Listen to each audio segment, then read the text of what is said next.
देखिए, रक्षाबंधन वैसे भी हम लोगों के जीवन में एक पवित्र त्योहार है, जिसको ना केवल हिंदू धर्म बल्कि सब धर्म के लोग भी मनाते हैं। आप देख रहे होंगे पूरी दुनिया में किस ढंग से इस त्योहार को मनाते हैं। जहां तक हम लोगों के जीवन का सवाल है, इसके विषय में हम लोग ये बात को कहते हैं, ये बंधन है रक्षा का। ये एक दिन जरूर है, पर ये जीवन को बांधे रखता है। भाई बहन के इस पवित्र रिश्ते को हम बांधने की कोशिश करते हैं। ये रिश्ता हमारा वो पवित्र रिश्ता है जिसकी बड़ी बुनियाद है, बहुत लंबा इसका सफर है, पूरे जीवन से जुड़ा रहता है। हमारे जीवन में सौभाग्य है कि हमारे पास 1000 से अधिक बहनें हैं, और उन बहनों को संयोग से उनके विवाह करने के माध्यम से हम लोग जुड़े। और लगभग आज 2005 से 4-5 से हम लोग शुरू किए थे, और आज 25 है, लगभग 20 साल होने जा रहे हैं।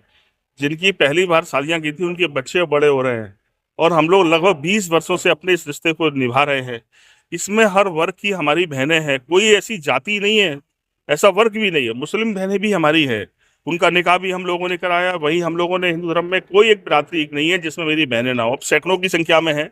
अगर हम सामाजिक करें, जो पीडीए का नारा आदरणीय अखिलेश जी ने आज दिया है, उस नारे को हम लोग 2005 पे उस पर काम कर रहे हैं, उस पर काम चल रहा था। आज हम उसको रूप देते हैं, पर हम देखेंगे हमारी कितनी कुशवाहा बहनें हैं, कितनी हमारी रायकवार बहनें हैं, कितनी हमारी अहिरवार बहनें हैं, वंशकार हैं। कोई बिरादरी नहीं है सब वर्गों में जिसमें हमारी बहनें ना हो। तो मैं कह सकता हूं कि ये सामाजिक समरसता का भी और समाज को बांधने का भी बंधन का काम करता है, और हम लोग इसको भव्य रूप से मनाते आ रहे हैं और आगे भी मनाएंगे इसी तरह। बताएंगे भाई बहन के प्यार में बीच में रोड़ा भी आया था, उस बाधा को आज मैंने कहा कि देखिए, एक तरफ एक सोच होती है राजनीति करने वाले लोग कि हम कोई काम, हम विरोधी हैं या पक्ष में हैं, पर कोई अच्छा काम करता है तो समाज से भी डरता है और संबंधों से भी डरता है कि हम उस पर बाधा ना बने।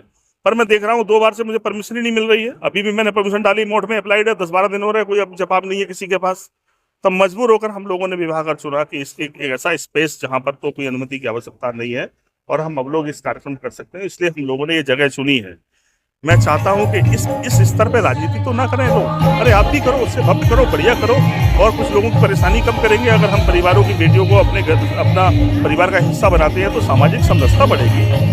एक किसी गरीब के घर में बेटी पैदा हो जा रही है तो घर वाले सोते नहीं है, परेशान होने लगते हैं। अरे समाज में भाव पैदा करो कि नहीं, लोग हैं अभी, तुम्हारी बेटी तुम्हारे परिवार का हिस्सा नहीं, वो हमारे परिवार का हिस्सा भी है। हम उसको मिल बांट के परेशानी बांटेंगे। उसकी शादी विवाह पढ़ाई कोई परेशानी है, उसको हम लोग शेयर करेंगे। ये तो राजनीति है। राजनीति कोई विचार को लेकर अकेली थोड़ी है कि हम इस विचार के संग खड़े हैं तो किसी के साथ अन्याय भी करें, कुछ भी करेंगे या कुछ सामाजिक काम को रोकेंगे। तो मैं सोचता हूँ दृष्टिकोण भी अच्छा नहीं है, ये सोच भी अच्छी नहीं है, और इससे कोई बहुत ज्यादा आगे नहीं बढ़ सकता। मैं तो सोचता हूँ कि देखो, हमें तो इस सब चीजों से एक भगवान ताकत, एक सुकून देता मन में कि देखो यार, ईश्वर ने मेहनत कहता परिवार कितने बीच से बहनें आती। मैं तो अपने लोगों से भी आती है कि तुम्हारी बहन किसी घर में ब्याह के चली गई और तुम उसे फोन नहीं करोगे तो उस परिवार में उसका सम्मान घटने लगता है कि भाई का फोन नहीं आया। मैं सोचता हूँ भगवान इतना ये रिश्ता, जैसे हमारी ये बहनें हैं, अगर हम इन्हें ना बुलाएं तो फिर उस घर में उनका सम्मान, अभी तो उनका इज्जत ये तो है कि चलो किसी परिवार से आई, पर उनका भाई दीपक तो है। एक जगह उनका कहीं ना कहीं मान सम्मान तो घर में बना हुआ है। तो ये वातावरण भगवान बनाए रखे। मैंने अभी भी कहा कि राजनीति में हम कुछ बने ना बने, इससे कोई ज़्यादा फर्क नहीं पड़ता हमारी जिंदगी में, पर हम जब तक जिंदा रहेंगे कोशिश करेंगे इसको आगे बनाए रखें, निभाते रहें।